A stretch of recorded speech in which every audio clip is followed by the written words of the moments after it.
അതിനിർണായക survey ഫലം ഇപ്പോൾ പുറത്തു വന്നിരിക്കുകയാണ്. എന്താണെന്നല്ലേ? അതായത് ബി നേതാവ് മുഖ്യമന്ത്രി കസേരയിലേക്ക് അധികം വൈകാതെ കടന്നു ചെല്ലും. അതിലിനി കാലതാമസം ഒന്നും അങ്ങനെ ഇല്ല. അതുമായി ബന്ധപ്പെട്ടൊരു നിർണായക റിപ്പോർട്ടാണ് ഈ ഒരു സർവേയിലൂടെ പുറത്തു വന്നിരിക്കുന്നത്. നിങ്ങൾ കരുതുന്നത് പോലെ ഒന്നുമല്ല കാര്യങ്ങൾ. കേരളം ഇന്ന് നിൽക്കുന്നത് ഒരു അഗ്നിപർവ്വതത്തിന് മുകളിലാണ്. കഴിഞ്ഞ 19 വർഷമായി കേരളം കണ്ട് ശീലിച്ച ഇടത് വലത് എന്ന പെൻഡുലം, ആ രാഷ്ട്രീയം ഇപ്പോൾ അവസാനിക്കാൻ പോവുകയാണ്. ഒരു മിനിറ്റ് നിങ്ങൾ വിചാരിക്കുന്നത് പോലെ ഇതൊരു വെറും തിരഞ്ഞെടുപ്പ് ചർച്ചയല്ല. ഇത് കേരളത്തിന്റെ രാഷ്ട്രീയ DNA മാറുന്നതിന്റെ കൃത്യമായ സൂചനയാണ്. ഇത്രയും കാലം BJPയെ വെറും വോട്ട് കച്ചവടക്കാരെന്നും മൂന്നാം സ്ഥാനക്കാരെന്നും ഒക്കെ വിളിച്ച് പരിഹസിച്ചവർക്ക് ഇതാ ഇന്ത്യ ടുഡേയുടെയും സി വോട്ടറുടെയും ഏറ്റവും പുതിയ സർവേ ഫലം ഒരു ഷോക്ക് ട്രീറ്റ്മെന്റ് ആണ് നൽകുന്നത്. കേൾക്കണോ ആ കണക്ക്? കേരളത്തിൽ BJPയുടെ വോട്ട് വിഹിതം വെറും 10ഓ 15ഓ അല്ല, മറിച്ച് 25% കുതിക്കുന്നത്. ഇതാണ് ഏറ്റവും പുതിയ സർവേകൾ പ്രവചിക്കുന്നത്. അതായത് കേരളത്തിലെ വോട്ടർമാരിൽ 4ൽ ഒരാൾ ഇത്തവണ താമരയ്ക്ക് വോട്ട് ചെയ്യും. CPMന്റെ വോട്ട് വിഹിതം 28% ഇടിയുമ്പോൾ BJP 25% എത്തി നിൽക്കും. വെറും 3% വ്യത്യാസം. ഇതിനർത്ഥം കേരളത്തിലെ മുഖ്യ പ്രതിപക്ഷമോ അല്ലെങ്കിൽ രണ്ടാം ശക്തിയോ ആയി BJP മാറാൻ പോകുന്നു എന്നാണ്. പിണറായി വിജയന്റെ മൂന്നാം മൂഴം എന്ന സ്വപ്നത്തിന് മുകളിൽ കരിനിഴൽ വീഴ്ത്തിക്കൊണ്ട് UDFന്റെ ഉറച്ച കോട്ടകളിൽ വിള്ളൽ ഉണ്ടാക്കിക്കൊണ്ട് കേരളം ഒരു 3-വേ ബാറ്റിലിന് തയ്യാറെടുക്കുകയാണ്. എങ്ങനെയാണ് BJP ഇത്ര വലിയ നേട്ടം ഉണ്ടാക്കുന്നത്? LDFന്റെ വോട്ട് ബാങ്ക് എങ്ങോട്ടേക്കാണ് ചോരുന്നത്? ഈ വരാനിരിക്കുന്ന നിയമസഭാ തിരഞ്ഞെടുപ്പിൽ കേരളം ആരെ വാഴിക്കും, ആരെ വീഴ്ത്തും? ഇന്ത്യ മുഴുവൻ ഉറ്റുനോക്കുന്ന ആ രാഷ്ട്രീയ രഹസ്യങ്ങളിലേക്ക് നമുക്ക് കടക്കാം. സ്കിപ്പ് ചെയ്യാതെ മുഴുവനും കാണുക. കാരണം ഇത് നിങ്ങളുടെ വോട്ടിന്റെയും നമ്മുടെ കേരളത്തിന്റെ ഭാവിയുടെയും മാറ്റത്തിന്റെയും കഥയാണ്. നമുക്ക് കൃത്യമായ കണക്കുകളിൽ നിന്ന് തന്നെ ആരംഭിക്കാം. 2024 ലോക്സഭാ തിരഞ്ഞെടുപ്പ് ഫലം നമ്മളെ പഠിപ്പിച്ചതൊന്നേ ഉള്ളൂ.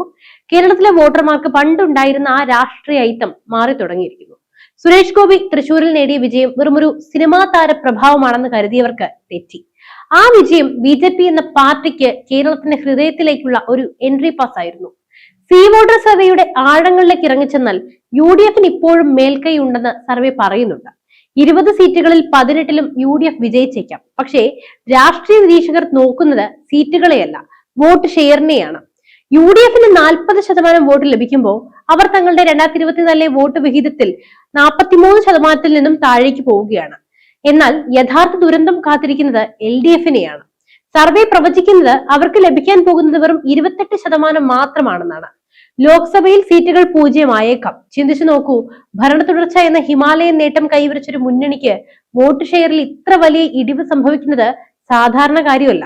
ഇനി BJPയുടെ കുതിപ്പിലേക്ക് വന്നാൽ ഇവിടെയാണ് ട്വിസ്റ്റ്. BJP 25% വോട്ടിലേക്ക് എത്തുന്നു. കഴിഞ്ഞ ഓഗസ്റ്റിലെ സർവേയിൽ ഇത് 24% ആയിരുന്നു. മാസങ്ങൾ കഴിയുന്തോറും അത് കൂടിക്കൊണ്ടേയിരിക്കുന്നു. BJPയെ കേരളം വെറുക്കുന്നു എന്ന പല്ലവി ഇനി ഇവിടെ വിലപ്പോകില്ല. തദ്ദേശ തെരഞ്ഞെടുപ്പിൽ ആ കാര്യങ്ങളൊക്കെ ഏകദേശം നമുക്ക് ക്ലിയർ ആയതാണ്. തിരുവനന്തപുരം കോർപ്പറേഷനിലും നിയമസഭാ മണ്ഡലങ്ങളിലും BJP ഉണ്ടാക്കിയ സ്വാധീനം ഇപ്പോൾ പത്തനംതിട്ടയിലേക്കും ആറ്റിങ്ങലിലേക്കും പാലക്കാടേക്കും വ്യാപിച്ചിരിക്കുന്നു. ലോക്സഭാ ഫലം നൽകിയ ഊർജം, അതായത് 2024 BJP 17% വോട്ട് നേടിയപ്പോൾ തന്നെ പല മണ്ഡലങ്ങളിലും വോട്ട് നില ഇരട്ടിയായി. ഇപ്പോൾ അത് 25% ആകുമ്പോൾ നിയമസഭയിൽ BJP നിർണായക ശക്തിയാകും. കുറഞ്ഞത് 10 മുതൽ 20 വരെ സീറ്റുകളിൽ ജയപരാജയങ്ങൾ നിശ്ചയിക്കുന്നത് BJP പിടിക്കുന്ന വോട്ടുകളായിരിക്കും. എന്തുകൊണ്ടാണ് കേരളത്തിലെ വോട്ടർമാർ, പ്രത്യേകിച്ചും യുവതലമുറ BJPയിലേക്ക് ആകൃഷ്ടരാകുന്നത്? ഇതിനെ നമുക്ക് പ്രധാനമായും 5 പോയിന്റുകളായി തിരിക്കാം. 1, പിണറായി സർക്കാരിനെതിരെയുള്ള ശക്തമായ ഭരണവിരുദ്ധ വികാരം.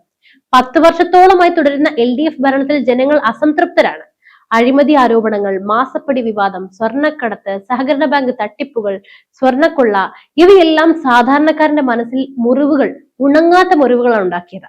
പ്രതിപക്ഷം എന്ന നിലയിൽ UDF സജീവമാണെങ്കിലും ഒരു അഗ്രസീവ് ശൈലി സ്വീകരിക്കുന്നത് BJP ആണെന്ന തോന്നൽ ഒരു വിഭാഗം വോട്ടർമാരിൽ ഉണ്ടായിട്ടുണ്ട്.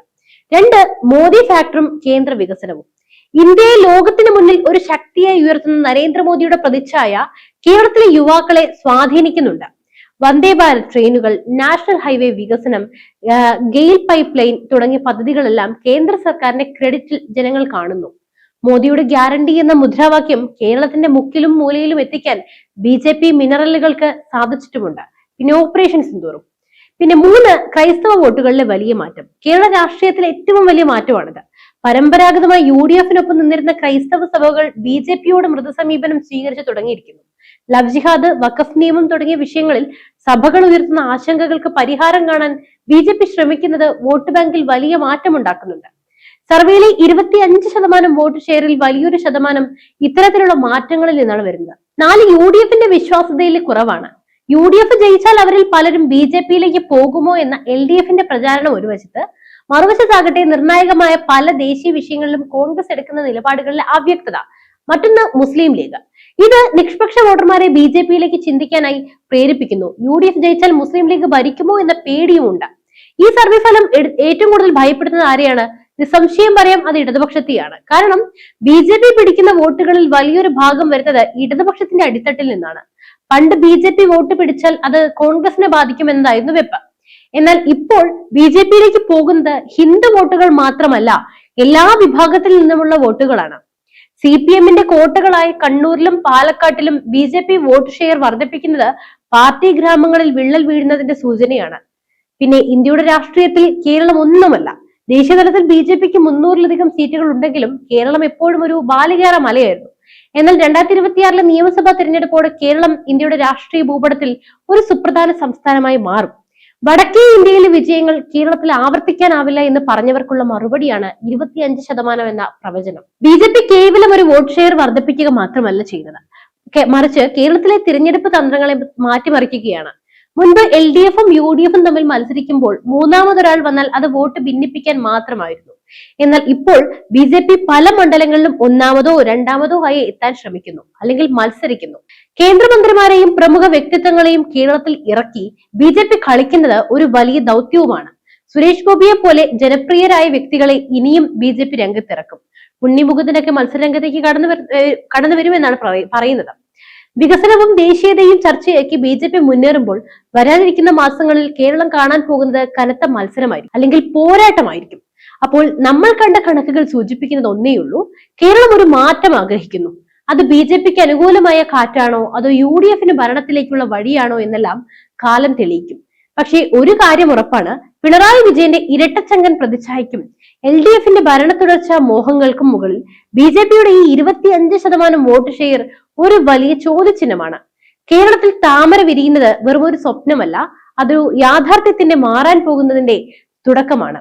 അപ്പോൾ നിങ്ങൾ എന്ത് കരുതുന്നു? കേരളത്തിൽ ഇത്തവണ BJP വലിയ നേട്ടം ഉണ്ടാക്കുമോ? BJP ഒരു പ്രധാന ശക്തിയായി മാറുന്നത് കേരളത്തിന് ഗുണമല്ലേ? തീർച്ചയായും നിങ്ങളുടെ ആ കാഴ്ചപ്പാടുകളും അഭിപ്രായങ്ങളും താഴെ കമന്റ് ബോക്സിൽ രേഖപ്പെടുത്തൂ. സത്യസന്ധമായ അഭിപ്രായങ്ങൾ രേഖപ്പെടുത്തുക.